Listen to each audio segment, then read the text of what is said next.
கருட பஞ்சாசத்திலே முதல் ஸ்லோகத்திலே கருட மந்திரம் ஜபிக்கிற பிரக்கிரியையையும், ஸ்லோகத்திலே கருட மந்திரத்தினுடைய மகிமையையும், மூன்றாவது ஸ்லோகத்திலே கருடனே வேதமயனாக இருப்பதையும், நாலாவது ஸ்லோகத்திலே கருடனுக்கும் பெருமாளுக்கும் உள்ள சம்பந்த விசேஷங்களையும், முக்கியமாக கருடனே கூட பரம்பொருள்தான் என்பதையும் பார்த்தோம். இன்றைக்கு 5வது ஸ்லோகத்திலே எண்கள் இருக்கின்றனவே 1, 2, 3 என்பவை, அவற்றிலே வேடிக்கை பண்ணுவதன் மூலம் கருட வைபவத்தை பார்க்க போகிறோம். முதலிலே ஆச்சாரிய வந்தனத்தோடு ஆரம்பிப்போம். நாராயண ஞான வஹராசி மகமாஸ்ரயே யோ ராஜதாக்னிபிர்நித்யம் ஆராதிதஹயானனஹ ஸ்ரீமதே நாராயண தாதயார்ய மகாதேசிகாய நமः. ஸ்ரீமான் வெங்கடநாதார்ய கவிதார்க்கிககேசரி வேதாந்தாச்சார்யவர்யோ மே சந்நிதத்தாம் சதா ஹிருதி. ஸ்ரீமதே நிகமாந்த மகாதேசிகாய நமः. 5வது ஸ்லோகம். ஏகோ விஷ்ணோர்த்விதீயः த்ரிசதுரவிதிதः பஞ்சவர்ணீ ரஹஸ்யம் ஷாட்குண்யஸ்மேத சப்தஸ்வரகதிः அணிமாத்யஷ்ட சம்பதி நவாத்மா தேவோ தர்வீகராரிः தசசதநயனாராதி சாஹஸ்ரலக்ஷைः விக்ரீடத் பக்ஷகோட்டிः விகடயது பயம் விஹித சங்க்யோதயோ நஹ. தமிழிலே 1, 2, 3 என்று சொல்லுகிற சங்கைகளை சம்ஸ்கிருதத்திலே 1, 2, 3, 4, 5, 6, 7, 8, 9, 10 என்று சொல்வார்கள். அதற்கு பிறகு 10, 100, 1000 என்ற வகையிலே சொல்கிற சங்கைகளை தச, சத, சஹஸ்ர, அயுத, லக்ஷ, தசலக்ஷ, கோடி என்று சொல்வார்கள். இப்பொழுது அந்த சங்கைகளுடைய பெயர்கள் எல்லாம் இந்த ஸ்லோகத்திலே வந்திருக்கின்றன. பல இடங்களிலே அதே அர்த்தத்திலேயே வந்திருக்கின்றன. சில இடங்களிலே சப்தம் மட்டும் அந்த சங்கையை குறிக்கிற சப்தமாக இருக்கும், அதற்கு வேறொரு அர்த்தம் இருக்கும், அந்த அர்த்தத்தில் இங்கே வந்திருக்கும். அதனால்தான் எண்களுடைய பெயர்களை கொண்டு வேடிக்கைகள் என்று நாம் சொல்கிறோம். இப்படி வேடிக்கையை பண்ணி கருட பிரபாவத்தை இந்த ஸ்லோகம் தெரிவிக்கிறது. முதலிலே ஏகஹா என்று, கருடன் ஒன்றே ஆனவன், ஒப்பற்றவன் என்ற அர்த்தம். அவனுக்கு சமானமாக இன்னொருவனை காண்பிக்க முடியாது, அந்த அர்த்தத்திலே அவன் ஏகனானவன். விஷ்ணோர்த்விதீயஹ, விஷ்ணுவுக்கு இரண்டாமவனானவன், அதாவது விஷ்ணுவுக்கு அடுத்தபடியானவன். இன்னொரு விதமாகவும் அர்த்தம் கொள்ளலாம். விஷ்ணுவுக்கு வாசுதேவ, சங்கர்ஷண, பிரத்யும்ன, அனிருத்த என்ற ரூபங்கள் இருக்கின்றன, வியூக ரூபங்கள். அதிலே இரண்டாவது சங்கர்ஷண ரூபம். அந்த சங்கர்ஷணன் தான் கருடனாக அவதரித்ததாக நாம் ஏற்கனவே பார்த்திருக்கிறோம். அதனாலே விஷ்ணு த்விதீயா என்றதுனாலே சங்கர்ஷண ஜன்யா என்ற அர்த்தம் வரும். சதுரவிதிதஹ, 3-4 பேருக்குத்தான் கருடனுடைய பிரபாவம் நன்றாக தெரியும். அதாவது கருடனுடைய மகிமையை உண்மையாக புரிந்து கொண்டவர்கள் மிக சிலரே, விரளர்கள் என்று அர்த்தம். பஞ்சவர்ணீ ரகசியம், கருடனுடைய மந்திரத்திலே 5 எழுத்துகள் இருக்கின்றன என்று முதல் ஸ்லோகத்திலேயே நாம் பார்த்தோம். அந்த 5 எழுத்தின் தொகுதிக்கு பஞ்சவர்ணி என்று பெயர். பஞ்சவர்ணி என்கிறது இங்கே கருட மந்திரத்தை தான் குறிக்கிறது. அதிலே ரகசியமாக இருப்பவன் கருடன். என்ன அர்த்தம் என்றால், அந்த கருட மந்திரமே ரகசியமான மந்திரம்தான். எல்லா மந்திரங்களையும் போல மந்திரங்களை நாம் ரகசியமாக வைத்துக் கொள்ள வேண்டும். மந்திரம் யத்னேன கோபயேத் என்று பழமொழி. அதற்கும் மேலாக அந்த மந்திரத்திலே கருடன் என்ற பெயரே வரவில்லை. அந்த மந்திரத்திலே ரகசியமாக கருடன் மந்திர தேவதையாக எழுந்தருளி இருக்கிறார். அதனாலேயும் அவர் பஞ்சவர்ணி ரகசியம். ஷாட்குண்ய 6 குணங்கள். நாம் யாரை யாரையெல்லாம் பகவான் என்ற பதத்தாலே சொல்லுகிறோமோ அவர்களுக்கெல்லாம் 6 குணங்கள் கொண்ட பகம் என்பது இருக்கும். பகம் என்ற 6 குணங்கள் எவை என்றால் ஞானம், பலம், ஐஸ்வர்யம், வீரியம், சக்தி, தேஜஸ் என்கிற 6 குணங்களுக்கு பகன் என்று பெயர். ஷாட்குண்யம் என்பது அந்த 6 குணங்களினுடைய சமூகத்தை குறிக்கிறது. கருட பகவானுக்கும் அந்த 6 குணங்களும் இருக்கின்றன. ஷாட்குண்யஸ்மேர அந்த 6 குணங்களோடு மலர்ந்திருக்கிறார் அவர். சப்தஸ்வரகதிஹி 7 ஸ்வரங்கள் இருக்கின்றன லோகத்திலே நமக்கு தெரியும். ச ரி க ம ப த நி என்ற பதங்களை இட்டு எழுத்துக்களை இட்டு நாம் அந்த 7 ஸ்வரங்களை குறிக்கிறோம். அந்த எழுத்துக்கள் ஏன் அந்த எழுத்துக்கள் அந்த ஸ்வரங்களுக்கு பெயராக அமைந்தன என்று கேட்டால் அந்த ஸ்வரங்களின் முழு பெயர்கள் ஷட்ஜம், ரிஷபம் என்பதெல்லாம் சொல்லி பார்த்தோமானால் அந்த முழு பெயர்களுடைய முதல் எழுத்துக்களை வைத்து சரிகம பதனை வந்திருக்கிறது. அது சரி, அந்த 7 ஸ்வரங்களுக்கு கருடனை எப்படி கதியாக சொல்லுகிறோம் என்றால் அந்த 7 ஸ்வரங்களும் சாமவேத ஸ்வரங்கள். நாம் ஏற்கனவே பார்த்திருக்கிறோம். நேத்திரம் காயத்திரம் மூச்சே என்கிற ஸ்லோகத்திலே சாம வேதத்திலே இருக்கிற வெவ்வேறு சாம மந்திரங்கள் கருடனுடைய சரீரத்திலே அவயவங்களாக இருப்பதனாலே கருடனே சாமவேத சாரமானவர் என்று. அதனாலேதான் அவர் சப்த ஸ்வரங்களுக்கும் கதியாக இருக்கிறார். அனிமாத்ய 8 சித்திகள் இருக்கின்றன லோகத்திலே பிரசித்தமானவை. அனிமா மகிமா செய்வ என்று ஆரம்பித்து 8 சித்திகள். கருட மந்திரத்தை ஜபிப்பவர்களுக்கெல்லாம் சித்திகள் ஏற்படும் என்பதை 2வது ஸ்லோகத்திலே சித்தி சங்கர்ஷணீசா என்பதை விளக்கும் பொழுது எந்தெந்த மாதிரி சித்திகள், மீதி பேரையெல்லாம் தன்வசம் ஈர்க்கக்கூடிய சக்தி, வசிய சக்தி, விஷத்தை முறியடிக்கிற சித்தி என்றெல்லாம் பல சித்திகள் ஏற்படும் என்றங்கே பார்த்தோம். அந்த விசேஷ சித்திகள் தவிர சித்தி விசேஷங்கள் சில சாஸ்திரங்களிலே கூறப்பட்டவை அனிமா முதலியவை இருக்கின்றன. அனிமா என்றால் தன்னை, தன் உடலை அணு அளவுக்கு சிறிதாக ஆக்கிக் கொள்ளக்கூடிய திறன். இது பல சமயங்களிலே பிரயோஜனப்படும் சிறிய வஸ்துக்களுக்குள்ளே நுழைய வேண்டியிருக்கும் பொழுது. இந்த மாதிரியாக 8 சித்திகள் என்ன என்பதை பார்க்க போகிறோம். அந்த 8 சித்திகளும் தன்னுடைய செல்வமாக கொண்டவர் கருடன். நவாத்மா அவர் 9 ஆத்மா என்றால் என்ன அர்த்தம் என்றால் நாம் ஏற்கனவே நேத்திரம் காயத்திர மூச்சை என்ற ஸ்லோகத்தை விளக்கும் பொழுது நேத்திரம் என்றும் சிரஸ் என்றும் 9 அவயவங்களை கருடனுடைய சரீர அவயவங்களை சொல்லி இந்த 9 ஒவ்வொன்றும் ஒவ்வொரு சாம மந்திரமாக இருக்கிறது என்று பார்த்தோம். இந்த விதத்திலே 9 கொண்ட உடலை, இந்த 9 என்பது சரீர அவயவங்களை குறிக்கிறது, அதை கொண்ட உடல் உடையவர். அதனாலே கருடன் நவாத்மா என்று. இன்னொரு விதமாகவும் சொல்லலாம். நவா என்ற பதத்துக்கு புதுசான என்று அர்த்தம். கருடன் புதுசாக உடல் கொண்டவர் என்றால் அவ்வப்பொழுது புத்தம் புதிதாக சரீரத்தை பரிகிரகம் பண்ணிக் கொள்ளக்கூடியவர். அவருடைய சரீரம் அப்பொழுதுதான் தோன்றியதோ என்று அவ்வளவு புதிதாக இருக்கும் என்று அர்த்தம். தேவோ தர்வீகராரிஹி தேவஹா கருடன் என்பவர் தேவகணங்களிலே ஒருவர். தர்வீகரம் என்ற பாம்புக்கு பெயர். அரி என்றால் சத்ரு, பாம்புகளுக்கெல்லாம் பகைவனானவன் கருடன். தசசதநயனாராதி தசா என்றால் 10, சதா என்றால் 100. இங்கே தசசதா என்று சேர்த்து சொன்னால் 10 100 என்றால் 1000 ஆகிறது. தசசத நயனம் என்றால் 1000 கண் கொண்டவன். 1000 கண் கொண்டவன் என்று இந்திரனுக்கு பெயர். சஹஸ்ராட்சன் என்று அவனுக்கு பெயர் உண்டு.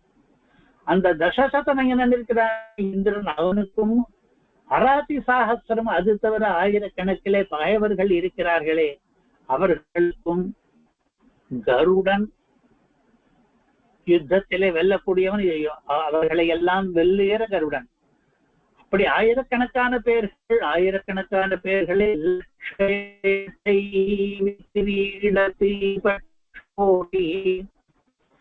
லட்சம் என்பதையும் ஒரு எண்ணிக்கையாக சொன்னால் 1000 லட்சம் என்றாகும். ஆகட்டும், அவர்களும் வெற்றிடத்து விளையாடுகிற பட்ச கோட்டிகை. பட்சம் என்றால் இறக்கை, கோட்டி என்றால் இந்த இறக்கையினுடைய நுனி. கருடனுடைய இறக்கையினுடைய நுனியானது யுத்தத்திலே அவர்களோடு விளையாடும். அவர்களை அந்த நுனியாலே அடித்து போட்டாரானால் அவ்வளவுதான், அவர்களை ஜெயித்தாயிற்று என்றாகிவிடும். இப்பொழுது லட்சா என்பதற்கு வேறொரு அர்த்தமும் சொல்லிக் கொள்ளலாம். லட்சா என்றால் நாம் எதை குறிபார்த்து அடிக்கிறோமோ அந்த குறி, அதற்கு லட்சம் என்ற பெயர் லட்சியமாக இருக்கிற வஸ்து அடியிலே. இப்பொழுது தசசத நயன ஆராய்ச்சி சாகசம் எல்லாம் இவருக்கு லட்சமாக இருக்கிறது. அந்த குறிகளிலே இவருடைய லட்சகோட்டியானது விளையாடுகிறது, குறிபார்த்து அடிக்கிறது என்ற அர்த்தம். அப்படிப்பட்ட பட்சகோட்டியை உடைய கருடனானவர் வீத சஞ்சோதய, வீத சஞ்ச எண்ணிறந்த என்ற அர்த்தம், எண்களை எல்லாம் தாண்டினா என்ற அர்த்தம். எண் கடந்த உதயம் கொண்டவர், எழுச்சி கொண்டவர், அபிவிருத்தி கொண்டவர். கருடனுடைய உதயம் எத்தனை என்று எண்ண முடியாது, அவ்வளவு. அப்படிப்பட்ட கருடனானவர் நகா பயம் விகடயது, நகா நமக்கு இருக்கிற பயம் பீதியை விகடயது இல்லாமல் பண்ணட்டும், நீக்கட்டும், நம்முடைய பயத்தை எல்லாம் அவர் போக்கடிக்கட்டும் என்று பிரார்த்தனை இந்த ஸ்லோகத்திலே. இந்த பிரார்த்தனையை பண்ணும் பொழுது கருடனை ஏக த்வே த்ரீ சதுர முதலிய சங்கைகளை எண்களை கொண்டு அவருடைய வாக்கியங்களை அமைத்து அவருடைய பிரபாவத்தை நாம் இப்பொழுது பார்த்தோம். இந்த ஸ்லோகத்தினுடைய பொழிப்புரை வில்லிவலம் வேதாந்த வாவதூக்க நாராயணாச்சாரிய சுவாமி அருளி செய்தபடியான பொழிப்புரை இது. உலகிலே ஒப்பற்ற ஒருவன் இவன். ஏகஹ என்பதற்கு ஒருவன் என்றால் ஒப்பற்றவன் என்றர்த்தம். விஷ்ணோர் த்விதீயஹ, விஷ்ணுவுக்கு இரண்டாவதாக நிற்கிற துணைவன், சகாய பூதன். விஷ்ணு பிரதமன் என்று சொன்னால் கருடன் த்விதீயன் என்று சொல்ல வேண்டும்.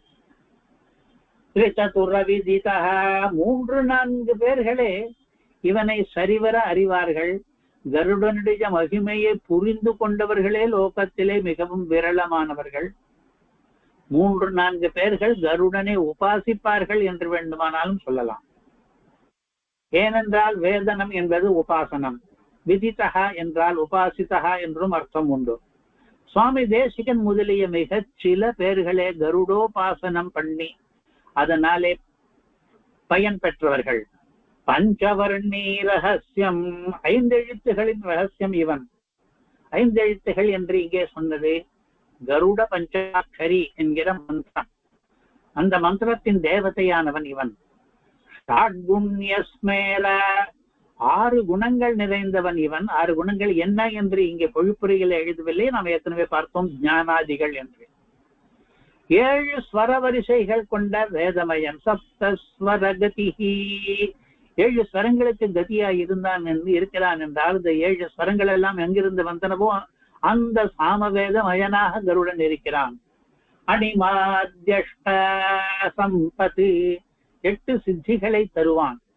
அணிமா முதலிய 8 செல்வங்களை கொண்டவன் என்றால் அதை நமக்கு தரக்கூடியவன் என்று அர்த்தம். நவாத்மா, நமமானவன். நமமானவன் என்பதற்கு 2 அர்த்தங்களை எழுதலாம். 9ஆனவன் என்று ஒன்று, புதியவன் என்று ஒன்று. அது தவிர 10-100 கலை வைத்திருக்கிறானே இந்திரன், அவனுடைய விரோதிகள் இருக்கிறார்களே ஆயிரக்கணக்கான அசுரர்கள், அவர்களை லட்சமாக குறியாக வைத்துக் கொண்டு தன்னுடைய இறக்கைகளுடைய கோடிகள் இருக்கின்றன, நுனிகள், அவற்றை அந்த லட்சியமாக வைத்துக் கொண்டிருக்கிற இறக்கை கோடிகளை உடையவன் கருடன். இந்த மாதிரியாக சங்கைகளை கடந்த இவன் நமது பஜத்தை போக்கட்டும் என்று பொழிப்புரை. சங்கைகளை கடந்த என்பதற்கு இந்த சுவாமி 2 அர்த்தம் தருகிறார். நான் ஒரு அர்த்தம் தான் முதலில் சொன்னேன். இந்த சுவாமி பொழிப்புரையிலே சங்கைகளை என்பதற்கு எண்களை என்று மட்டும் அர்த்தம் இல்லை, யுத்தத்தை என்று கூட அர்த்தம். சங்கம் என்பது யுத்தத்தையும் குறிக்கும். ராமாயணம் முதலிய இடங்களிலே பார்க்கிறோம் சங்கம் என்றால் யுத்தம் என்று. இவன் வீத சஞ்சோதயா என்றால் யுத்தத்தை கடந்த இவன், எந்த யுத்தத்திற்கு போனாலும் அதை தாண்டி வந்து விடுவான் என்று. வீத சஞ்சோதயோ, அப்படிப்பட்ட கருடனானவன் நமது வயத்தை போக்குவான் என்று பொழிப்புரை முடிந்தது. இப்பொழுது இதிலே ஷாட்குண்யம் என்றும் சப்தஸ்வர என்றும் அணிமாத்யஷ்ட சம்பத் என்றும் நவ ஆத்மா என்றும் சில எண்ணிக்கைகள் இருக்கின்றனவே, அதிலே ஷாட்குண்யம் என்றால் என்ன என்பதை இப்பொழுது பார்ப்போம். ஞான சக்தி பல ஈஸ்வரிய வீரிய தேஜாம்ஸ்ய சேஷதः பகவத் சப்தவாச்யானி வினாசேயைர் குணாதிபிஹி. இந்த ஸ்லோகம் எங்கே இருக்கிறது? ஸ்ரீ விஷ்ணு புராணத்திலே பராசரர் அருளி செய்த ஸ்லோகம். ஞானம் என்றால் அறிவு, சக்தி என்றால் ஆற்றல், பலம் என்றால் வலிமை, ஐஸ்வர்யம் என்றால் ஆளுமை, வீரியம் என்றால் வீரம், தேஜஸ் என்றால் பராக்கிரமம். இவையெல்லாம் அசேஷதः சமஸ்தமாக சமக்ரமாக எல்லாமாக வினா ஹேயின் குணாதிபிஹி ஹேய குணங்கள் தோஷங்கள் தீங்குகள் எதுவும் இல்லாமல் கலக்காமல் இருந்தால் இந்த 6 குணங்களுக்கு பகவத் சப்த வாச்சியானி பகவான் என்கிற சப்தத்துக்கு வாச்சியமான அர்த்தங்களாக ஆகும். அதாவது பகவான் என்று யாரை சொன்னாலும் இந்த 6 குணங்களும் ஹேயங்கள் இல்லாமல் வாய்க்கப்பெற்றவர் என்று அர்த்தமாகும். பகவான் என்கிற சப்தத்துக்கே இதுதான் அர்த்தம். ஏனென்றால் பக என்கிற சப்தத்துக்கே இந்த 6 குணங்கள் தான் அர்த்தம் என்று விஷ்ணு புராணம் தெரிவிக்கிறது. நான் கருடனே கருட பகவான் என்று சொல்லுகிறோம். கருட பகவான் என்று சொல்வதனாலேயே என்ன தெரிகிறது என்றால் அவர் ஷாட்குண்யஸ்மேர இந்த 6 குணங்களையும் ஒருங்கே வாய்க்கப் பெற்றவர் என்று நமக்கு தெரிகிறது. சப்தஸ்வரகதிஹி 7 ஸ்வரங்கள் இருக்கின்றன. சங்கீத தெரிந்தவர்களுக்கு தெரியும். இது இந்த சரிகம பதனி என்று சொல்வது நமக்கு சுருக்கமாக வழக்கமாக இருக்கிறது. அவற்றினுடைய முழு பெயர்களை சொல்ல வேண்டும் என்றால் ஒரு ஸ்லோகமாக சொல்லி இருக்கிறார்கள். வரிசை கிரமம் மாறி இருக்கிறது, புரிந்து கொள்ள வேண்டும். நிஷாதர்ஷப காந்தார ஷட்ஜ மத்யம தெய்வத பஞ்சமாख्याः என்று நிஷாதம் ரிஷபம் காந்தாரம் ஷட்ஜம் மத்தியமம் தெய்வதம் பஞ்சமம் என்பதை இந்த சரிகம பதனி என்று எழுத்துக்கேற்ற மாதிரி வரிசை கிரமத்தை மாற்றி வைக்க வேண்டும் என்றால் ஷட்ஜம் ரிஷபம் காந்தாரம் மத்தியமம் பஞ்சமம் தெய்வதம் நிஷாதம் என்று வைத்துக் கொள்ள வேண்டும். அப்பொழுது சரிகம பதனி என்று வந்துவிடும். இப்பொழுது மத்தியமம் என்று சொன்னது இந்த 7 நடுவிலே இருப்பது அந்த பெயர் பொருத்தத்தையும் தெரிவிக்கிறது. சரிகம பதனி என்று சொல்லும் பொழுது 7 நடுவிலே சரி நடுவிலே 4வதாக இருப்பது ம, அதுதான் மத்தியமம். அதே மாதிரி பஞ்சமம் என்ற பெயர் 5வது என்ற அர்த்தம், அதற்கே அது 5வதாகவே இங்க வந்திருக்கிறது சரிகம பதனி என்று. இவற்றை வைத்துக் கொண்டு சங்கீத சாஸ்திரக்காரர்கள் சங்கீத சாஸ்திரம் என்பது மிக பெரியது, அதுக்காக எத்தனையோ புஸ்தகங்கள் இருக்கின்றன. சில நூற்றாண்டுகளுக்கு முன் சங்கீத ரத்னாகரம் என்ற புஸ்தகம் கூட தோன்றியது. அதிலே இந்த 7 விதமான ஸ்வரங்களை எல்லா சாஸ்திர கிரந்தங்களும் தெரிவிக்கின்றன. அந்த 7 ஸ்வரங்களுக்கு கதியானவர் கருடன் என்று. கருடன் எப்படி சங்கீதத்தில் இருக்கிற 7 ஸ்வரங்களுக்கு கதியாவார் என்று கேட்டால், சங்கீதம் என்பது சாமவேதத்தில் இருந்து தோன்றியது. கருடனோ சாமவேத மயராக இருக்கிறார். நாம் ஏற்கனவே பார்த்தோம், சாமவேதத்திலே காயத்ரம் என்றும் திரிவிருத்து என்றும் சோமம் என்றும் வாமதேவியம் என்றும் பிருகத் என்றும் ரதந்தரம் என்றும் யஜ்ஞாயஜ்ஞியம் என்றும் எத்தனையோ சாமங்கள் இருக்கின்றன என்றும், அவை ஒவ்வொன்றும் கருடனுக்கு கண்ணாகவும் தலையாகவும் இப்படி 9 அவயவங்களாக இருக்கின்றன என்றும் 2வது ஸ்லோகத்திலேயே நாம் பார்த்தோம். வேதமே அதை தெரிவிக்கிறது. திரிவிருத்தே சிரஹ என்று ஆரம்பித்து அப்படி வேதத்திலேயே சப்தஸ்வரங்களுக்கும் கதியான சப்தஸ்வரங்களை கொண்ட சாம வேத மந்திரங்களுக்கெல்லாம் கதியானவர் கருடன் என்று சொல்லி இருக்கிறபடியினாலே இங்கே சப்தஸ்வரகதி என்று சொன்னது கருடனுக்கு மிகவும் பொருத்தமாயிற்று.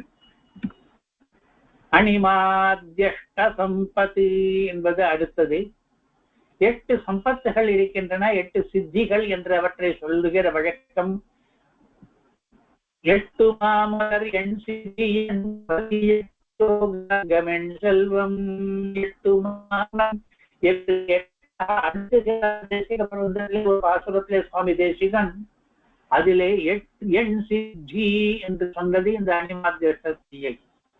எண் சித்தி என்று இதைத்தான் சொல்லுகிறார் என்பதை அவரே சுவாமி தேசிகனே ஸ்ரீமத் ரகசியத்ரய சாரத்திலே அந்த பாசுரத்துக்கு விளக்கம் தானே கொடுத்திருக்கிறார். அதிலே இந்த ஸ்லோகத்தையும் சேர்த்து அனிமா மகிமா என்று ஆரம்பிக்கிற ஸ்லோகம். வாஸ்தவத்திலே இந்த ஸ்லோகமானது சாங்கிய காரிகைகளிலே இருக்கிறது. அனிமா மகிமா ததா கரிமா லகிமா வசித்வமைஸ்வரியம். நமக்கெல்லாம் தெரியும் சாங்கிய காரிகை ஸ்லோகங்கள் எல்லாம் இந்த ஆர்யாவர்த்தத்திலே தான் இருக்கின்றன என்று. முதலிலே அனிமா மகிமா தேவ கரிமா லகிமா ததா என்று மிகவும் சிறியதான அனுஷ்டும் விருத்தத்திலே அதனுடைய பெயரை பட்டியல் போட்டாயிற்று. ஆனால் வாஸ்தவத்திலே ஆகாரத்திலே இருக்கிற ஸ்லோகம் ஆர்யாவிலே தான் இருக்கிறது.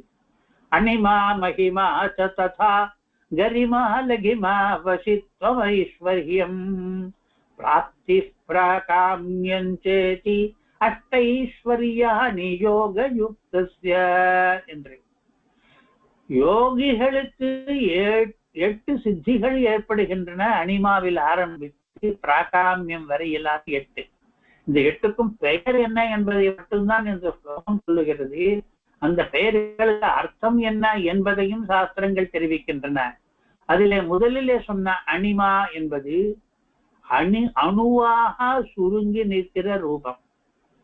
அதை எப்படி ஒரு சித்தியாக சொல்லலாம் என்றால், அனிமா என்ற சித்தியை வாய்க்கப் பெற்றவன் தன்னுடைய வடிவத்தையே அணுவாக சுருக்கி வைத்துக் கொள்ள முடியும் என்பது. அதை அவன் எப்படி உபயோகப்படுத்திக் கொள்கிறான் என்பது வேறு விஷயம். மகிமா என்றால் தன்னுடைய வடிவத்தை மிக பெரிய அளவிலே ஆக்கிக் கொள்ளலாம் என்று. நாம் ராமாயணத்திலே பார்க்கிறோம், மாணவர்கள் எல்லாம் தங்களுடைய உடலை மிகவும் சுருக்கிக் கொள்ளவும் மிகவும் பெரிதாக ஆக்கிக் கொள்ளவும் சித்தி பெற்றவர்கள் என்று. அதனுடைய மிகவும் அதிக தன்மை தான் அனிமா மகிமா. லகிமா இருத்தல், தன்னுடைய சரீரத்தினுடைய எடையை குறைத்துக் கொள்ள முடியும். நாம கரிமா மிக கனமாக இருத்தல், தன்னுடைய சரீரத்துக்கு எடை நினைத்த மாத்திரத்தை கூட்டிக் கொள்ள முடியும்.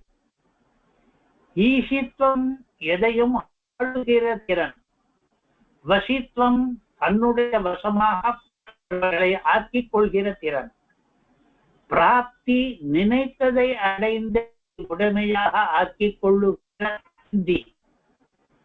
பிராகம்யம் தான் எண்ணியது எதையும் சாதித்து முடிக்கிற திறமை.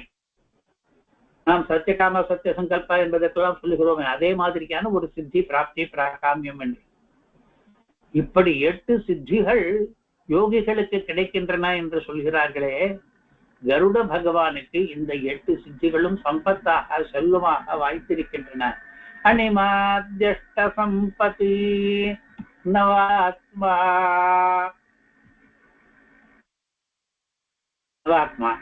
நவாத்மா என்பதற்கு 2 அர்த்தங்கள். 9 சரீர அவயவங்களையும் வேத மந்திரங்களாகவே கொண்டவன் கருடன். 9 சரீர அவயவங்கள் எவை என்றால், தலை, கண், ஆத்மா, உடல், இறக்கை, வால், அங்கங்கள், கால் குழம்புகள், பெயர் என்று. இந்த 9மே சாம மந்திரங்களால் ஆனவை என்று நாம் ஏற்கனவே ஒரு ஸ்லோகத்திலே பார்த்தாயிற்று. திரிவிருத்தே சிரஹ காயத்ரம் சக்ஷுஹு ஸ்தோம ஆத்மா சாமதே தனு என்று ஆரம்பித்து.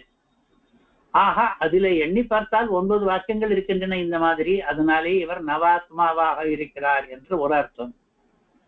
நவாத்மா என்பதற்கு இன்னொரு அர்த்தம், நவா என்றால் புதிதான என்று. புதிதான உடலை உடையவன். புதிதான உடல் என்றால் மறுபடியும் தன்னுடைய உடலை புதுப்பித்துக் கொள்ளக்கூடியவர். இப்பொழுது வேண்டுமானால் ஒரு காரியத்தில் இறங்க வேண்டுமானால் தனியாக புதுசாக ஒரு உடலை எடுத்துக்கொண்டு இறங்குவார். நவாத்மாவானவர். அராதி, இங்க என்ன இருக்கு? தசசதன்யநாராதி சஹஸ்ரலக்ஷை என்ற இடத்திலே கருடனானவன் இந்திரனுடைய அராத்திகளை எல்லாம் ரெக்கைகளாலேயே வீசிவிட்டான் என்று. அராத்தி என்றால் சத்ரு என்ற அர்த்தம். இந்திரனுடைய சத்ருக்கள் என்று அசுரர்களை சொல்வார். அசுரர்களை எல்லாம் கருடன் வீழ்த்தி விட்டான் ரெக்கைகளாலே என்று அர்த்தமாகிறது. அது என்ன நிகழ்ச்சி? எந்த சம்பவத்திலே கருடன் அசுரர்களை வீழ்த்தினான் என்றால், மகாபாரதத்திலே ஒரு கதை வருகிறது. இந்த நிகழ்ச்சி வருகிறது உத்யோக பர்வத்திலே. மயா பிதுமஹ கர்ம கிருதம் தைதேய விக்கிரஹே ஸ்ருதஸ்ரீ ஸ்ருதசேனஸ்ச விவஸ்வான் ரோச்சனோ முகஹ பிரசஹ்ய காலகேயாஸ்ச மயா பிதிதிஜாஹதாஹ என்று கருடனே சொல்வதாக ஒரு ஸ்லோகம் வருகிறது. நான் கூட தைத்தேயர்கள் இருக்கிறார்களே, அசுரர்கள், அவர்களோடு விக்கிரகே சண்டை போடுகிற காலத்திலே சுமக கர்ம கிருத்தம் பெரியதொரு செயலை செய்து சாதித்திருக்கிறேன். எப்படிப்பட்ட அசுரர்களை எல்லாம் வீழ்த்தி இருக்கிறேன் என்று அசுரர்களுடைய பெயர்கள் சில இங்கே வருகின்றன. ஆனால் இந்த பெயர்கள் நமக்கு பிரசித்தமாக இல்லை. அவர்கள் பெரிய வீரியம் கொண்ட அசுரர்களாக இருந்திருக்கிறார்கள். கருடன் அவர்களை வீழ்த்தி இருக்கிறார் என்பது மகாபாரதத்திலிருந்து தெரிகிறது. ஸ்ருதஸ்ரீ என்று ஒருவன், ஸ்ருதசேனன் என்று ஒருவன், விவஸ்வான் என்று ஒருவன், ரோச்சனன் என்று ஒருவன், முகன் என்று ஒருவன், இவர்களை எல்லாம் சண்டையிட்டு கருடன் ஜெயித்திருக்கிறார் என்று தெரிகிறது. அது தவிர பிரசக்கிய பலாத்காரமாக காலகேயர்கள் என்ற திசிஜர்கள், அவர்கள் ஒரு குழுவான அசுரர்கள், அசுர கூட்டத்துக்கே காலகேய கூட்டம் என்று பெயர், அவர்களை எல்லாம் கூட நான் கொன்று போட்டிருக்கிறேன் என்று கருடனுடைய வசனம் மகாபாரதத்தில் இருக்கிறது. இந்த வசனப்படி, இந்த நிகழ்ச்சிப்படி கருடனானவர் இந்திரனுடைய அராதிகளை வென்றார் என்று தெரிகிறது. அதைத்தான் இங்கே இந்திரனை, சஹசிராட்சனை, 1000 கண் கொண்டவனை, தசசதநயன என்று சொல்லிவிட்டு அவனுடைய அராதிகள் சஹஸ்ரலக்ஷை, ஆயிரக்கணக்கானவர்கள், காலகேயர்கள் என்ற பெயரிலே நிறைய பேர் அவர்கள், அவர்களை எல்லாம் தன்னுடைய பட்ச கோட்டியினாலேயே ஜெயித்தவர் என்று. இப்பொழுது வேடிக்கை என்ன என்றால், எண்களுக்கு குறிக்க பதங்கள் இருக்கின்றன சம்ஸ்கிருதத்திலே. சில சமயங்களிலே அந்த பதங்களுக்கெல்லாம் வேறொரு அர்த்தமும் இருக்கிறது. எல்லா எண்களுக்கும் அப்படி கிடையாது. 3 என்றால் 3 அர்த்தம், அதற்கு வேறொரு அர்த்தம் கிடையாது. ஆனால் சில பதங்கள் எண்களையும் குறிக்கின்றன, வேற்றர்த்தங்களையும் குறிக்கின்றன. அவற்றிலே 8 பதங்களை இங்கே பயன்படுத்தி இருக்கிறார் சுவாமி தேசிகன். வேறொரு அர்த்தத்திலேயும் பயன்படுத்தி இருக்கிறார். அதனாலே அந்த வேறொரு அர்த்தமும் தெரிந்து கொண்டால் நாம் இந்த ஸ்லோகத்தை இன்னும் நன்றாக ரசிக்க முடியும். ஏகா என்றால் 1 என்கிற எண் என்பது எல்லாருக்கும் தெரிந்தது. ஆனால் ஏகமானவன் என்பதற்கு முக்கியமானவன், மட்டுமேயானவன், இவரை தவிர வேறொருவனும் கிடையாது, இவன் மட்டும் என்று சொல்வதற்கும் ஏகா என்று சொல்கிற வழக்கம். அதே மாதிரி சதுரகா என்ற ஒரு பதம் இருக்கிறது. அகராதிகளில் தேடினால் கெட்டிக்காரன் என்ற அர்த்தம் மட்டும்தான் இருக்கும். 4 என்ற எண்ணுக்கு சத்வாரி என்று போட்டிருக்கும். ஆனால் அதே சத்வாரிக்கே சத்வாரி என்பதற்கு 2வது விபக்திகளை பார்த்தோமானால் 4களை என்று சொல்ல வேண்டுமானால் சதுரகா என்றாகிவிடும். சதுரகா என்பதற்கு 4 என்ற அர்த்தம், 4ஆக இருப்பதை என்று 2ஆம் வேற்றுமை. அதே முதல் வேற்றுமைகள் வைத்துக் கொண்டால் கெட்டிக்காரன் சதுரனாக இருக்கிறான், நிபுணனாக இருக்கிறான் என்று வெவ்வேறு விபக்திகளிலே அதற்கு வெவ்வேறு அர்த்தங்கள் கிடைக்கின்றன. பஞ்சா என்கிற எண் இருக்கிறது, 5 என்ற அர்த்தம். அதற்கு விரிந்த என்று இன்னொரு அர்த்தமும் உண்டு. பஞ்சா என்பதற்கு வேறு அர்த்தங்கள் இருப்பதை இந்த ஸ்லோகத்திலே பயன்படுத்தவில்லை. இந்த ஸ்லோகத்திலே பஞ்சவர்ணி ரகசியம் என்கிற சொல்லுகிற இடத்திலே பஞ்சா என்பதற்கு 5 என்கிற அர்த்தம் மட்டும் போரும், வேறு அர்த்தம் வேண்டியதில்லை. ஆனால் பஞ்சா என்பதற்கு வேறு அர்த்தங்களும் இருக்கின்றன. அந்த அர்த்தங்களையும் வைத்து இன்னும் அதிகமாக வேடிக்கைகளையும் பண்ணலாம்.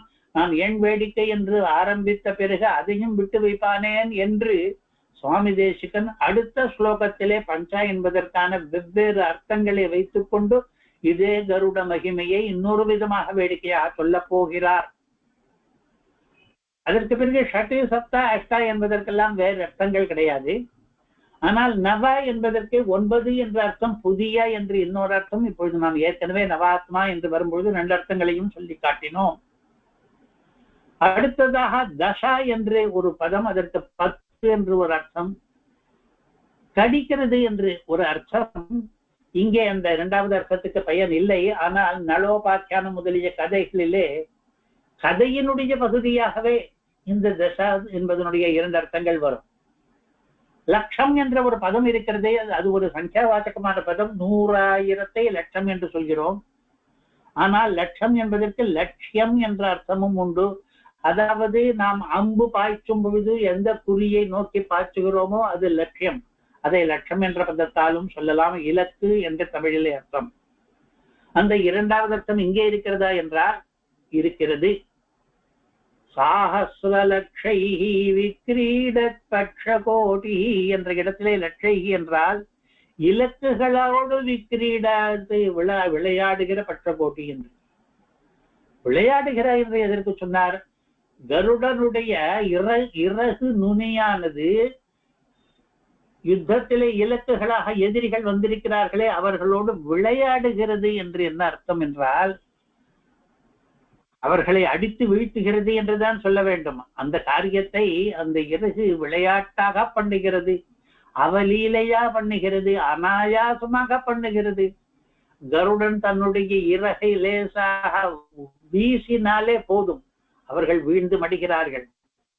லட்சைர் விக்ரீடத் பட்ச கோடி என்று அதனாலே சொன்னார். இங்கே கோடி என்ற ஒரு பதம் இருக்கிறதே, அதுக்கு கூட 100 லட்சம் என்ற ஒரு அர்த்தம். இன்றைக்கும் தமிழிலேயும் கூட லட்சம், கோடி முதலிய இந்த பதங்கள், இந்த சம்ஸ்கிருத பதங்கள் அதே அர்த்தத்திலே வருகின்றன. ஆனால் கோட்டி என்பதற்கு இன்னொரு அர்த்தம் நுனி என்று.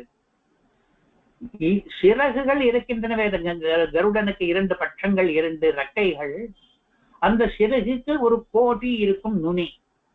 அந்த பட்ச கோட்டி இருக்கிறதே, அந்த பட்ச கோட்டியானது இந்த லட்சத்தோடு விளையாடும். அதாவது லட்சியத்தோடு வேடிக்கை வருகிறது அல்லவா? கோட்டி என்பது ஒரு எண், லட்சம் என்பது ஒரு எண்.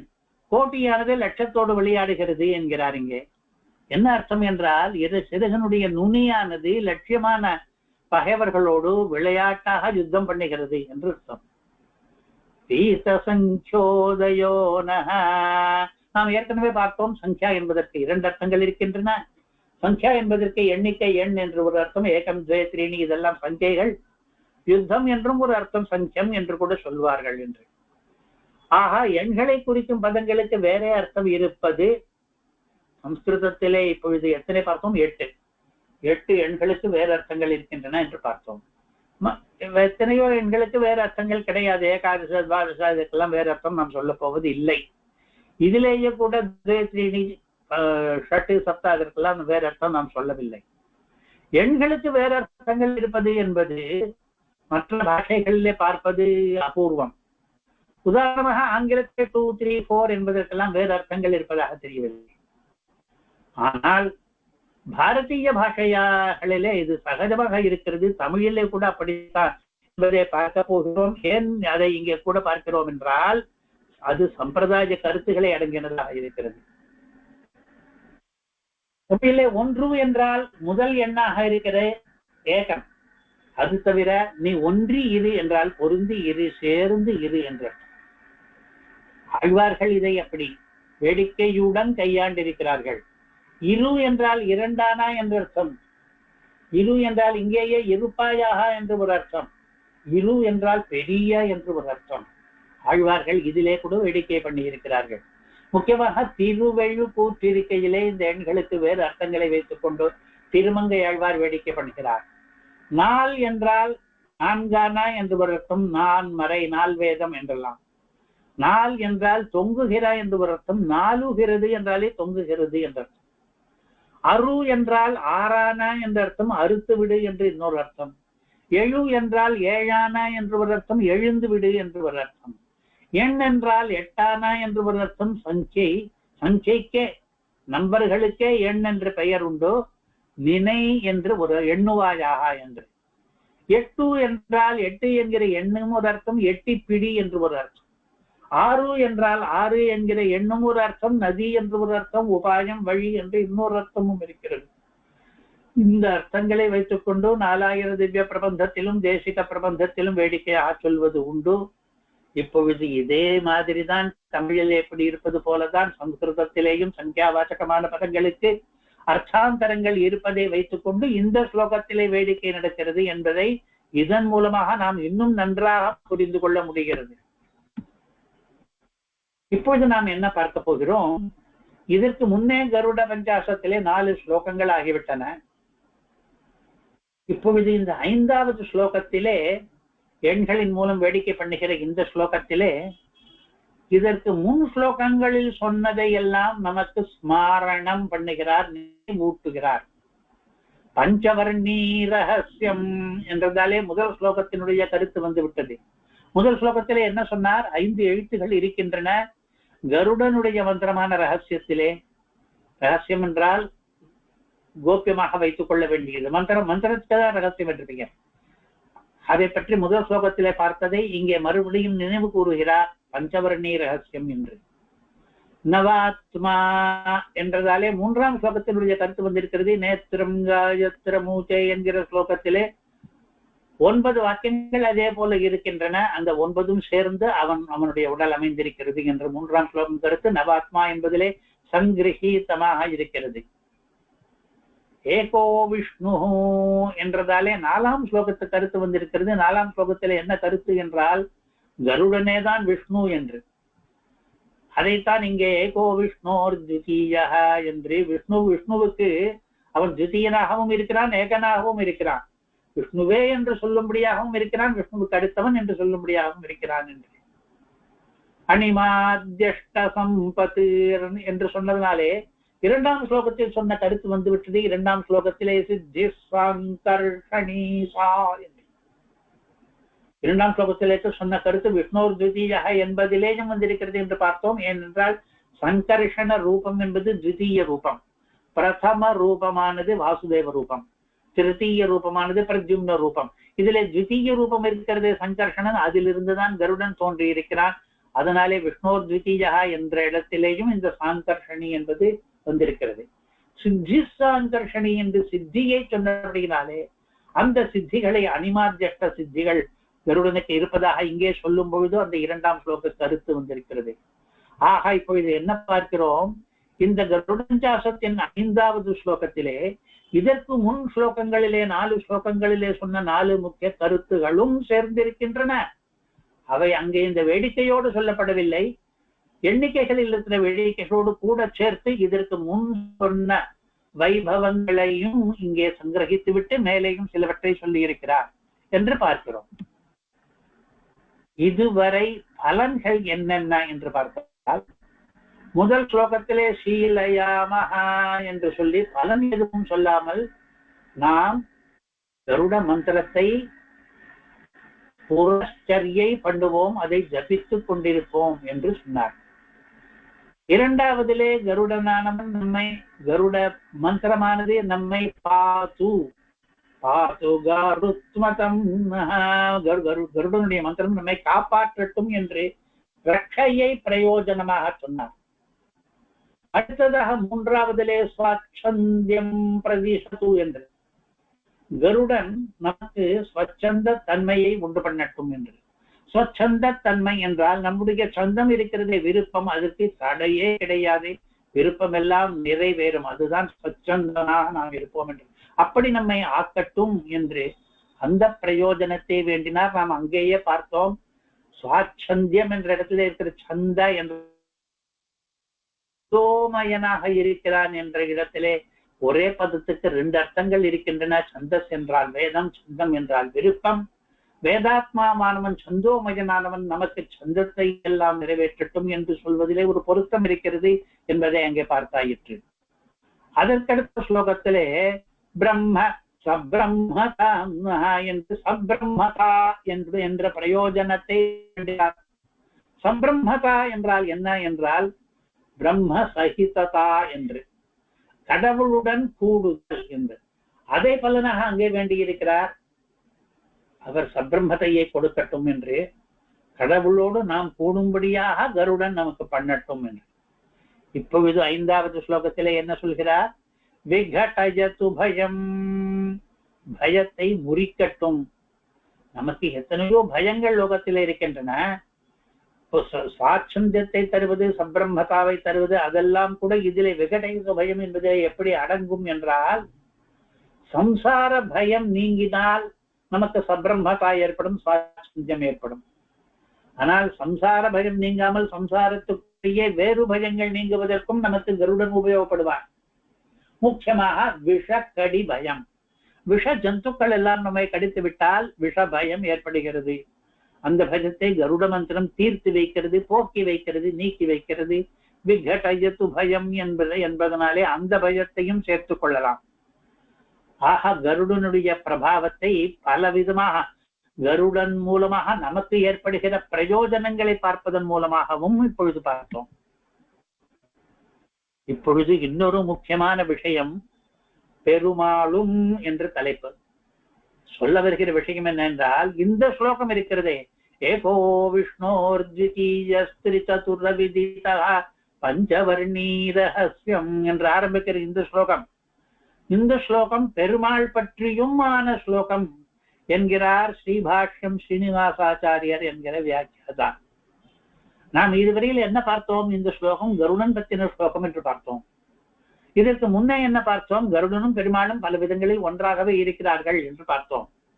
கருடனுக்கு மேலே பெருமாள் இருக்கிறாரா, பெருமாளுக்கு மேலே கருடன் இருக்கிறாரா என்று பார்த்தால், கருடனுக்கு மேலே பெருமாள் இருக்கிறார் என்பதும் சரி, கருடன் வாகனமாக இருக்கிறார், பெருமாள் அவர்கள் தோளில் ஏறி இருக்கிறார். பெருமாளுக்கு மேலே கருடன் இருக்கிறார் என்பதும் சரி, பெருமாளுக்கு கொடியாக அந்த துவட்டத்திலே சின்னமாக கருடன் இருக்கிறார் என்றெல்லாம் பார்த்தோமே. கருடனையும் பெருமாளையும் ஒப்பிட்டு கருடனும் பெருமாளும் சமம் என்றெல்லாம் பார்த்தோமே. இப்பொழுது என்ன, இந்த ஒரு ஸ்லோகம் ஏகோ விஷ்ணுஹோ என்கிற ஸ்லோகம் கருடனை பற்றின ஸ்லோகமா பெருமாளை பற்றின ஸ்லோகமா என்றால், இதற்கு இன்னொரு விதமாக அர்த்தம் சொல்லி பெருமாளை பற்றினதாகவே மொத்த ஸ்லோகமும் வரும்படியாக மிகவும் சகஜமாக கிளேசமில்லாமல் அர்த்தம் சொல்ல முடியும் என்பதை சொல்லி காண்பித்திருக்கிறார் இந்த உரையாசிரியர் ஸ்ரீபாஷ்யம் ஸ்ரீனிவாசாச்சார்.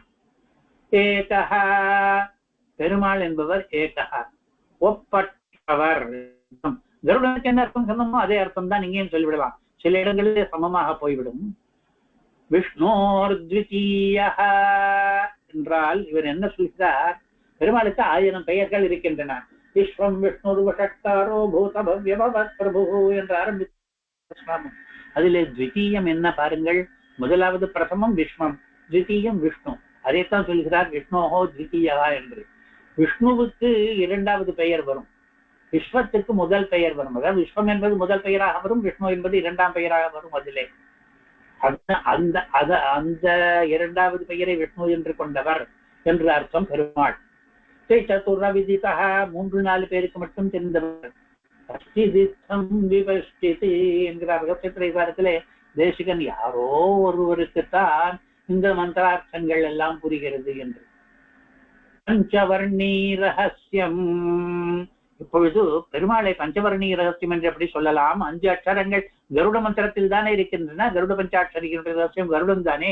பெருமாளை எப்படி பஞ்சவர்ணீ ரகசியம் என்று சொல்லலாம் என்றால், இவர் சொல்லுகிறார், வர்ண என்கிற பதத்துக்கு வேறு அர்த்தம் இருக்கிறதப்பா. வர்ணங்கள் என்றால் வடிவங்கள் என்று அர்த்தம். பெருமாளுக்கு 5 வகை வடிவங்கள் இருக்கின்றன. பர, வியூக, விபவ, அர்ச்சா, அந்தர்யாமி என்று 5 வகை வடிவங்கள் இருக்கின்றன. பெருமாள் பஞ்சதா 5 விதமாக இருக்கிறார். நம்ம இதை பற்றி மறுபடியும் கருட பஞ்சாசத்திலேயே கூட பின்னாலே பார்க்க போகிறோம். அப்படி பஞ்சவர்ணங்கள் தொகுதிதான் பஞ்சவர்ணி. அந்த பஞ்சவர்ணி ரகசியமானவர் பெருமாள் என்பது அவருக்கு நன்றாகவே பொருந்துகிறது. ஷாட்குண்ய ஞானாதிகளை உடைய பகவான் வாசுதேவனுக்கு 6 குணங்களும் இருக்கின்றன என்று விஷ்ணு புராணம் தெரிவிக்கிறது. இதே 6 குணங்கள் தான். ஞானபல ஐஸ்வர்ய வீரிய சக்தி தேஜாம்சி என்பது. சப்தஸ்வர கதி, 7 ஸ்வர பாடல்களின் கதியானவர். சாமவேதம் என்று அர்த்தம் சொன்னால் கருடனுக்கு பொருந்துகிறது என்று அதே சாமவேதத்திலே பிரதிபாத்தியனாக இருப்பவன் பெருமாள் தானே. அதனாலே அவன் சப்தஸ்வரகதி. அனிமாத்யஷ்ட சம்பத்து, 8 செல்வம் 8 சித்திகளையே செல்வமாக கொண்டவர் பெருமாளுக்கும் பொருந்துகிறது. நவாத்மா, நவமூர்த்தி, புதிசான மூர்த்திகள். அவர் ஏகமூர்த்தி, அநேக மூர்த்தி, அவர் நவமூர்த்தியும் கூட. தச தசசத நயனாராதி. தசசத நயனாராதி என்றாலே அசுரர்கள் என்று அர்த்தம். அசுரர்களுடன் விளையாடுகிற சைன்யம் கொண்டவர் பெருமாள் என்று. சைன்யம் எங்கே வந்தது இங்கே என்றால் பக்ஷ கோட்டி என்று இருக்கிறதே. கருடன் விஷயமாக அர்த்தம் சொல்லும் பொழுது பட்சம் என்றால் கருடனுடைய ரெக்கை, கோட்டி என்றால் அந்த ரெக்கையினுடைய நூனி என்று அர்த்தம் சொன்னோம். பெருமாள் விஷயமாக அர்த்தம் சொல்லும் பொழுது பட்சம் என்றால் பெருமாளுடைய பட்சம், கட்சின்னு அர்த்தம். பெருமாளுக்கு ஒரு கட்சி இருக்கிறது அல்லவா, அசுரர்களுக்கு எதிர்கட்சியாக இருக்கிறது. அசுரர்களோடு மோதக்கூடிய கட்சி பட்சம். இவருடைய சைன்யமானது இவர் பட்சத்திலே எப்படி இருக்கும். கோட்டி என்றால் அதிலே இவருடைய சைன்யத்திலே ஏதோ ஒரு ஏகதேசம், சைன்யத்திலே ஒரு பகுதியானது அந்த அசுர லட்சங்களோடு கூட மோதுகிறது என்று. இவ்வளவு சொன்னால் கூட சில பேர் சொல்லுகிறார்கள் தேவோ தர்வீகராரிஹி என்பதெல்லாம் கருடனுக்கு மட்டும்தான் பொருந்தும் என்கிறார்கள். தர்வீகராரிஹி என்றால் பாம்புகளுக்கு பகைவனானவன் என்று அர்த்தமாயிற்றே. பாம்புக்கு பகை என்று கருடனுக்குத்தானே பொருந்தும் என்று பெருமாள் விஷயமாக அர்த்தம் சொல்லும் பொழுது கிருஷ்ணாவதாரத்திலே காளிய நர்த்தனம் பண்ணினாரே, அப்பொழுது காளியனும் காளியனுடைய குடும்பத்தை சேர்ந்த பாம்புகளும் யமுனையிலே விஷத்தை கக்கி அங்கே யமுனா தீர வாசிகளுக்கெல்லாம் பெரிய உபதிரவத்தை பண்ணின பொழுது அந்த காளியனை அடக்கி காளியனுடைய தலை மீது ஆடி நர்த்தனம் பண்ணி அந்த பாம்பை ஜெயித்து சமுத்திரத்துக்கு அனுப்பித்து விட்டார். அந்த காளிய பாம்புக்கு இவர் பகையாக இருந்தபடியாலே இவரும் கூட தர்வீகராரிதான். விகடயது பயம் வீத சங்கோதயோனஹ. விகடயது பயம், நம்முடைய சம்சார பயத்தை நீக்கட்டும் என்று மொத்த ஸ்லோகத்துக்கும் பெருமாள் விஷயமாகவும் அர்த்தம் சொல்லலாம் என்பதை இந்த சுவாமி காண்பித்திருக்கிறார். இவருடைய வியாக்கியானத்தை பார்த்த பிறகு ஆமாம், மிக சகஜமாக பெருமாளுக்கும் பொருந்துகிறதே என்றுதான் தோன்றுகிறது. ஆனால் வேறு சில உரைகளிலே இப்படி பெருமாளுக்கும் இந்த ஸ்லோகம் வரும் என்பதை காண்பிக்கவில்லை. அதனாலே இவருக்கு நாம் அதமரணர்களாக இருக்கிறோம், நன்றி உடையவர்களாக இருக்கிறோம் இந்த அர்த்தத்தையும் காட்டினதுனாலே. இன்னொன்றையும் நாம் பார்க்கலாம். 4வது பாதத்தை சொல்லி பார்த்தோமானால் விக்ரீடத் பட்ச கோடி விகடயது பயம் வீத சங்கோதயோனஹ என்று சொல்லும் பொழுது வி வி வி என்று 3 தடவை அந்த வரியை 3ஆக பிரித்தால் எதுவுமே வி என்ற எழுத்திலே ஆரம்பிக்கிறது. இதற்கு அனுப்பிராசம் என்று பெயர். இதே மாதிரி அனுப்பிராகம் போன வரியிலும் உங்க தேவோ தர்வி கராரி என்று இந்த எண்களுடைய வேடிக்கை தவிர பர்ணாவர்த்தி என்கிற இந்த வேடிக்கையும் சொல் வேடிக்கையும் சேர்ந்திருக்கிறது. நிறைய வேடிக்கைகளோடு இந்த பத்தியத்தை ரச்சனம் பண்ணி இருக்கிறார். அதாவது கவிகளாய் இருப்பவர்கள் சமத்காரமாக பேசுவார்கள். இதுல இன்னும் எவ்வளவோ சமத்காரங்கள் இருக்கின்றன என்பதையும் இன்றைக்கு இப்பொழுதே பார்க்க போகிறோம். இரட்டை பொருள் வேடிக்கைகள் அதிகம். ஏகஹா என்பதற்கு என்ன அர்த்தம் சொல்வது என்றால், பெருமாளுக்கு ஏகன் என்பது ஒரு பெயராகவே இருக்கிறது. 1000 பெயர்களில் ஏகோனைகிம் எத்தமனுத்தமம் என்று சகஸ்ரநாமம் சொல்லும் பொழுது, பெருமாளுடைய பெயர்களை எடுக்கும் பொழுது 1000 பெயர்களை சொல்லும் பொழுது ஏகஹா என்று ஒரு பெயர் அவனுக்கு சொல்லி இருக்கிறது. அதனாலே ஏகோ விஷ்ணோஹோ என்று ஆரம்பிக்கும் பொழுதே இந்த ஸ்லோகம் பெருமாளை பற்றி சொல்ல போகிறது போல என்று நாமே நினைத்துக் கொள்ளலாம். ஏகஹா என்றால் தனித்திருப்பவர் என்ற அர்த்தம். உபனிஷத் அடிக்கடி சொல்கிறது ஏகமேவோ த்விதீயம் என்று. 2வது கிடையாது, ஒருவனாக தனித்து இருப்பவன் அவன் என்று. ஏகஹா என்பதற்கு நாம் ஏற்கனவே சொன்ன அர்த்தம் ஒப்பற்றவர் என்று. ஏகஹா என்பதற்கு ஒன்றாக ஆனவர், ஒரே பதத்துக்கு ஒன்றானவர், ஒப்பற்றவர், தனித்திருப்பவர், ஏகம் என்பதை பெயராக கொண்டவர் என்று இத்தனை அர்த்தங்கள் சொல்லலாம். பொருந்துகின்றன. மிக பல அர்த்தங்கள் பெருமாளுக்கும் பொருந்துகின்றன. அமர கோஷம் தெரிவிக்கிறது ஏகே முக்கியான் கேவலாக என்று. ஏகம் என்ற பதத்துக்கு முக்கியமானவர் என்று அர்த்தம், கேவலாக மட்டுமானவர், தனித்திருப்பவர் என்றும் அர்த்தம் என்று. அடுத்ததாக விஷ்ணோர் த்விதீய, இதற்கு எப்படி அர்த்தம் சொல்வது என்றால், நாம் ஏற்கனவே சொன்ன அர்த்தத்தை மறுபடியும் பார்ப்போம். வாசுதேவாதி 4 வியூகமூர்த்திகளிலே 2வதாய் இருப்பவர் சங்கர்ஷணர். அவர்தான் கருடர் ஆனார். அதனாலே விஷ்ணோர் த்விதீயா என்று கருடன். சங்கர்ஷ்ணன் என்ற அர்த்தம், சங்கர்ஷ்ணன் தான் கருடன். விஷ்ணுவுக்கு அடுத்தபடியாக நிற்பவர் என்று ஒரு அர்த்தம். விஷ்ணு எங்கேயாவது போனால் கூடவே யுத்தாதிகளுக்கு இல்ல கஜேந்திர ரட்சணம் முதலியவற்றுக்கெல்லாம் விஷ்ணு போகும்பொழுது கூட இரண்டாவதா கருடனும் போவார் என்று.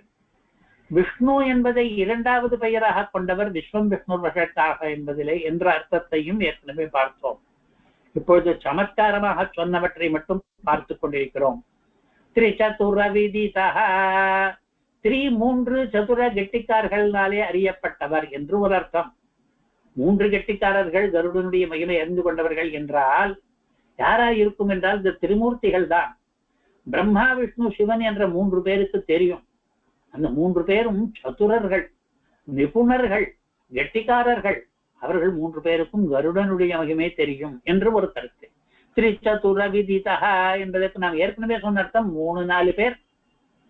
3-4 பேருக்கு தான் தெரியும் என்றால் மிக சில பேருக்கு மட்டும்தான் தெரியும் என்ற அர்த்தம். திரிசதுர என்றால் மூன்றில் சதுரர்கள் என்று ஒரு அர்த்தம் சொல்லலாம். ஒருவர் சொல்லி இருக்கிறார் அந்த அர்த்தத்தை. 3 என்று பிரணவத்துக்கு பெயர். 3 மூன்றும் 4 என்று தேசிக பிரபந்தத்தில் வருகிறது அல்லவா? 3 மூன்றும் என்ற இடத்துல 3 என்பது பிரணவம். 3 சதுரர்கள். பிரணவத்திலே யார் கெட்டிக்காரர்களாக இருக்கிறார்களோ, மந்திர சித்தி பெற்றிருக்கிறார்களோ அவர்களுக்கு தெரியும் கருடன் எப்படிப்பட்டவன் என்று. திரிசதுர விதித, மூவராலும் சதுரராலும் இப்படி ஒரு அர்த்தம். இந்த சதுரா என்பதிலே நாரதன் முதலியவர்களை சேர்த்துக் கொள்கிறார்கள். மூவர் என்பதிலே பிரம்மா விஷ்ணு ருத்ரன் இந்த 3 பேரை சொல்லுகிறார்கள். அவர்களுக்கு தெரியும் கருடனுடைய மகிமை என்று. அதனாலே திருச்சதுரர்களுக்கு கருடனுடைய மகிமை தெரியும் என்று சொல்லும் பொழுது திருச்சதுரா என்பதற்கே இப்படி 4 விதமாக அர்த்தம் சொல்லலாம் என்று. அடுத்ததாக பஞ்சவர்ணீ ரகசியம் என்பது வர்ணா என்ற ஒரு பதம் இருக்கிறது. அந்த பதத்துக்கு எத்தனையோ அர்த்தங்கள். சுக்லாதௌ பிராமணாதௌ ச சோபாயாமக்ஷரே விரதே கீதக்ரமே ஸ்துதோ வேஷே வர்ணசப்தம் பிரதக்ஷதே என்று அபிதான ரத்ன மாலை என்கிற கோஷ கிரந்தத்திலே, அந்த கோஷ கிரந்தத்தினுடைய கர்த்தவியமே என்ன என்றால் சில பதங்களுக்கு நிறைய அர்த்தங்கள் இருக்கின்றன என்று அந்த அர்த்தங்களை காட்டுவது மட்டும்தான் நோக்கம். வர்ணம் என்கிற அர்த்தம் வரும்பொழுது சுக்லாதோ வெளுப்பு சிவப்பு பச்சை என்றெல்லாம் சொல்கிறோம், அதற்கும் வர்ணம் என்று பெயர். பிராமணாதோ பிராமணன் சத்திரியம் வைத்தியம் என்று சொல்கிறோமே, அதற்கும் பிராமண வர்ணம் சத்திரிய வர்ணம் என்று வர்ணம் என்கிற பெயர் என்று. அக்ஷரே என்று சொல்கிறோமே, அந்த எழுத்துகளுக்கும் வர்ணம் என்று பெயர் என்று சொல்லிவிட்டு வேஷே வர்ண சப்தம் பிரதக்ஷதே, நாம் ஒரு வேஷம் போட்டுக் கொண்டோமானால் அதற்கும் வர்ணம் என்ற சப்தத்தை சொல்லலாம் என்று. கருடன் 5 வர்ணங்களின் ரகசியம் என்று சொல்லும் பொழுது 5 எழுத்துகள் கொண்ட மந்திரத்தின் ரகசியம். பெருமாள் 5 வர்ணங்களின் ரகசியம் என்று சொல்லும் பொழுது 5 வகையான வேஷங்கள் போட்டுக் கொள்கிறார். பரரூபம், வியூக ரூபம், விபவ ரூபம், அர்ச்சாரூபம், அந்தர்யாமி ரூபம் என்று 5 வகையான வேஷங்கள் அவருக்கு இருப்பதனாலே அவரும் பஞ்சவர்ணீ ரகசியம் என்று பார்த்தோம். இரட்டை பொருள் வேடிக்கைகள் மேலும் தொடர்கின்றன. நவாத்மா, நவாத்மா என்பதற்கு 9ஆனவர் என்று அர்த்தம் சொல்லி, நேத்திரம் காயத்திர மூச்சை என்ற ஸ்லோகத்தில் சொன்னது போல 9 சாம மந்திரங்கள் 9 சரீர வடிவங்களாக வந்ததாலே 9ஆல் ஆனவர் என்று ஒரு அர்த்தம். நவாத்மா புத்தம் புதிதான உடல் உடையவர், அடிக்கடி நூதன சரீர பரிகிரகம் பண்ணிக் கொள்பவர் என்று. ஆத்மா என்பதற்கு யத்னே ஸ்வபாவே பரமாத்மனி சித்தே திருதௌ ச புத்தௌ ச பரவ்யாவர்த்தனே பிச்சஹ என்று பல அர்த்தங்களை சொல்கிறார் தரணி என்கிற கோஷக்காரன். கோஷங்கள் எத்தனையோ இருக்கின்றன சம்ஸ்கிருதத்திலே. சம்ஸ்கிருத கோஷங்களிலே நிறைய 100 கோஷங்கள் இப்பொழுது கிடைக்கின்றன. அந்த கோஷங்கள் எல்லாம் ஒரு பதத்துக்கு எத்தனை அர்த்தங்கள் என்று காண்பிப்பவைதான் என்னென்ன அர்த்தங்கள் என்று. அதிலே அதை காண்பிப்பதையே ஸ்லோக ரூபமாக பத்திய ரூபமாக காண்பிக்கிறார்கள். நாம் சுலபமாக நெற்று பண்ணி வைத்துக் கொண்டு விடலாம். இப்பொழுது ஆத்மாவுக்கு என்ன என்றால் யத்னம் என்று ஒரு அர்த்தம். புது முயற்சிகளை பண்ணுபவர் நவாத்மா. கருடன் அப்படிப்பட்டவர் தான். புதுசான முயற்சிகளை எல்லாம் பண்ணுவார். இந்திராராதிஹி, இந்திராராதி, இந்திரங்கிற பதம் இல்லை, தசனயனாராதிஹி என்று இருக்கிறது. அதற்கு எப்படி விக்கிரகம் சொல்வது? 2 அர்த்தங்களை வரவழைத்துக் கொள்ளலாம். இந்திரனுடைய பகைவர்கள், அதுதான் தசசதநயனாராதிகள், அவர்கள் அசுரர்கள் என்று ஒரு அர்த்தம். இன்னொரு அர்த்தம் இந்திரனும் பகைவர்களும் என்று. எதுக்காக இன்னொரு அர்த்தத்தை சொல்ல வேண்டும் என்றால், கருடன் கதையை நாம் ஏற்கனவே ஒரு தடவை கேட்டிருக்கிறோம். ஒரு சமயத்திலே கருடனானவன் அமிர்தாகரண காலத்திலே மறுபடியும் கூட அமிர்தாகரண வர்ணகம் என்றே ஒன்று வரப்போகிறது. அந்த கதையை இன்னும் கூட விரிவாக கேட்கப் போகிறோம். இந்திரனையே அடித்து போட்டவர் கருடன். அதனாலே தசசத நயனனுடைய ஆராதிகளை என்று மட்டும் இல்லை, தசசத நயனையும் மற்ற ஆராதிகளையும் என்று கூட வரும் அர்த்தம் கொள்ளும்படியாகத்தான் இங்கே சமாச பதமாக இருக்கிறது. தசசத நயனாராதி சாஹஸ்ர லட்சை, ஆயிரக்கணக்கான பேர்கள் இருக்கிறார்கள். அதிலே ஒருவனாக தசசத நயனனும் இருக்கிறார். கருடனிடம் தோற்று போனவன் என்ற கருத்து கிடைக்கிறது. லட்சைர் விக்ரீடதி, லட்சக்கணக்கானவர்களோடு விளையாடுகிறது என்று ஒரு அர்த்தம். தன்னுடைய குறி இருக்கிறதே அதோடு கூட விளையாடுகிறது என்று ஒரு அர்த்தம். லட்சம் சரவ்யே சங்கியாயாம் லட்சம் சத்மனி கச்சதே என்று லட்சம் என்பதற்கு அர்த்தம் எழுத வந்த இன்னொரு கோஷம் பிரகாசா என்று ஒரு கோஷம், நிறைய கோஷங்களை என்று காண்பிப்பதன் மூலம் இன்னொன்று கூட சம்ஸ்கிருத பாஷையினுடைய வளம் கூட நாம் பார்த்து கொண்டிருக்கிறோம். எத்தனை கோஷக்காரர்கள் இருக்கிறார்கள். பிரகாசம் என்கிற கோஷம் சொல்லுகிறது. லட்சத்துக்கு சங்கியாயா அது ஒரு எண்ணிக்கை என்கிற அர்த்தமும் உண்டு. லட்சம் சரவியம் என்றால் நாம் அம்பு போடுகிறோமே பானம், அது எங்கே போய் தைக்க வேண்டுமோ அந்த இடம் லட்சம், குறி என்ற அர்த்தமும் உண்டு என்கிறார். இப்பொழுது இந்த இரண்டு அர்த்தமுமே இங்கே தேவைப்படுகிறது. விக்ரீடத் பட்ச கோட்டிஹி, கருடனுடைய இறக்கை நுனியானது விளையாடுகிறது பகைவர்கள் மேல். இந்த அர்த்தம் நாம் ஏற்கனவே சொன்ன அர்த்தம். விக்ரீடத் பட்ச கோட்டிஹி, பெருமாளுடைய பட்சம் இருக்கிறதே, பெருமாள் பக்கத்தவர்கள், பெருமாள் கட்சியை சேர்ந்தவர்கள், அவர்களுடைய கோட்டி ஒரு சின்ன பகுதியானது விளையாடுகிறது அசுரர்களுடன் என்று பட்ச என்பதற்கு இரண்டாவது அர்த்தம். பக்ஷ சகாய உஷ்ணீஷ இத்யமரஹா, அமர கோஷம்தான் நாம் இதுவரையில் பார்த்த கோஷங்கள் எல்லாவற்றிலும் அதிக பிரசித்தி கொண்ட கோஷம் அமர கோஷம் என்பது. அது பட்சா என்பதற்கு சகாயம் துணைவன் என்று ஒரு அர்த்தம் சொல்லுகிறது. இங்கே இன்னொரு அர்த்தத்தை இங்கே சொல்லவில்லை, சிறகு என்ற அர்த்தம் பிரசித்தமாகவே இருக்கிறது. பட்ச பார்ஸ்வகருத்சாஜ்ய சகாய பலபித்திஷு என்று வைஜயந்தி கோஷம் சொல்லுகிறது. அதிலே பார்ஸ்வம் என்றால் தன் பக்கத்தை சேர்ந்தவன், கருத்து என்றால் தான் சிறகு, சகாயம் என்றால் துணைவன், பலம் என்றால் சைன்யம், பெருமாளுடைய சைன்யம் என்றும் கருடனுடைய கருத்து என்றும் வைஜயந்தி கோஷம் சொல்லுகிறது. இவ்வளவு கோஷங்கள் சொன்னோம். இதில் வைஜயந்தி கோஷத்தை நாம் எதற்காக அடிக்கடி சொல்லுகிறோம் என்றால், அது யாதவ பிரகாசர் என்பவர் ஆரம்பத்திலே ராமானுஜருடைய கதையிலே ராமானுஜருக்கு எதிரி போல வந்தாலும் கூட கடைசியிலே அவருடைய வாழ்க்கையிலே ராமானுஜருடைய அனுசாரியாக மாறின பிறகு எழுதிய கிரந்தம் வைஜயந்தி கோஷம் என்பது. வீத சங்கோதய, வீத சங்கியா என்று ஒன்று இருக்கிறது, எண்களை எல்லாம் கடந்தது என்று. 1, 2 என்று சொல்லிக்கொண்டே போனால் கடைசியிலே இன்ஃபினிட்டி என்று முடிக்கிறோமே, அதுதான் வீத சங்கியா என்று நான் சொல்லலாம். அப்பொழுது சமத்காரம் நன்றாக ஈடுபடும். எண்ணிறந்த எழுச்சி கொண்டவர் என்று கருடனுக்கு, எண்ணிறந்த அவதாரங்களை எடுப்பவர் அவதாராக்கிய சங்கேயா என்று ஸ்ரீமத் பாகவதம் சொல்லுகிறது. பெருமாளுக்கு எத்தனை அவதாரங்கள் என்றால் 10 அவதாரங்கள் என்று நாம் உடனே பதில் சொல்லுவோம். ஏனென்றால் அந்த 10 முக்கியமான அவதாரங்கள். ஆனால் 10 தான் என்பதில்லை, 10க்கு மேலே அயக்ரீவ அவதாரம், அவதாரம் இதெல்லாம் இருப்பது நமக்கே கூட தெரியும். எத்தனை அவதாரம் என்று மறுபடியும் கேட்டால் பாகவதம் என்ன சொல்லுகிறது? அசங்கேயா என்று. அதைத்தான் இந்த ஸ்லோகம் சொல்லுகிறது. வீத சங்கோதயா, சங்கியம் என்பது யுத்தம் என்பதும் ஒரு அர்த்தம், ஜோதயத்தை கடந்தவன் என்ற அர்த்தமும் உண்டு. இப்படி எண்களிலே வேடிக்கை பண்ணுகிறது இந்த ஸ்லோகம் என்று பார்த்து முடித்தாயிற்று. இப்பொழுது இதே மாதிரி ஒரு ஸ்லோகம் சுதர்சன சதகம் என்கிற கிரந்தத்திலேயும் இருக்கிறது. எப்படியானால் கருட பஞ்சாசத் என்பது கருடன் விஷயமாக 50 ஸ்லோகங்கள் கொண்டதோ, அதே போலவே சைலி முதலியவற்றில் இதை ஒட்டியே சுதர்சன சதகம் என்று 100 ஸ்லோகங்கள் இருக்கின்றன சக்கரத்தாழ்வார் விஷயமாக. அதை அருளி செய்தவர் கூர நாராயணாச்சாரியர் என்பவர். அந்த கூர நாராயணர் முற்பட்டவர் என்று சொல்கிறார்கள். அதாவது சுதர்சன சதகத்தை சுவாமி தேசிகனே கூட அனுசந்தித்திருக்க கூடும். அந்த சுதர்சன சதகத்திலே ஏகம் லோகஸ்ய சக்ஷுஹு என்று இதே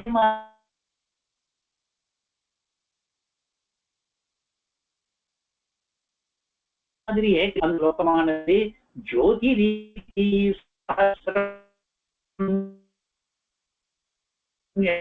என்று 1000 மூடுகிறது.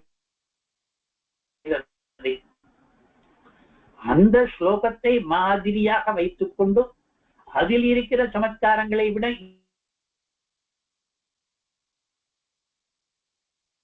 இன்னும் அதிக சமத்காரங்களை இதில் ஏகோ விஷ்ணோஹோ என்று ஆரம்பிக்கிற இந்த ஸ்லோகத்தை தேசிகன் அருளி செய்தார் என்று நினைப்பதற்கு இடம் இருக்கிறது. இப்பொழுது இந்த ஸ்லோகத்தை ஒரு தடவை சேவித்து இன்றைக்கு நிறுத்தி விடுவோம்.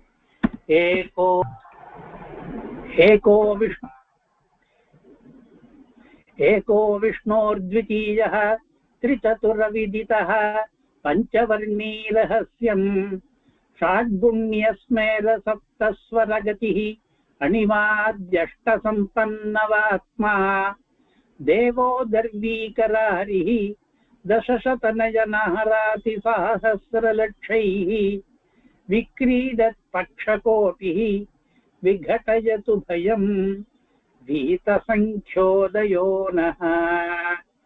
कवितार्किक सिंहाय कल्याण गुणशालिने श्रीमते वेंकटेशाय वेदांत गुरवे नमः। श्रीमते निगमांत महादेशिकाय नमः।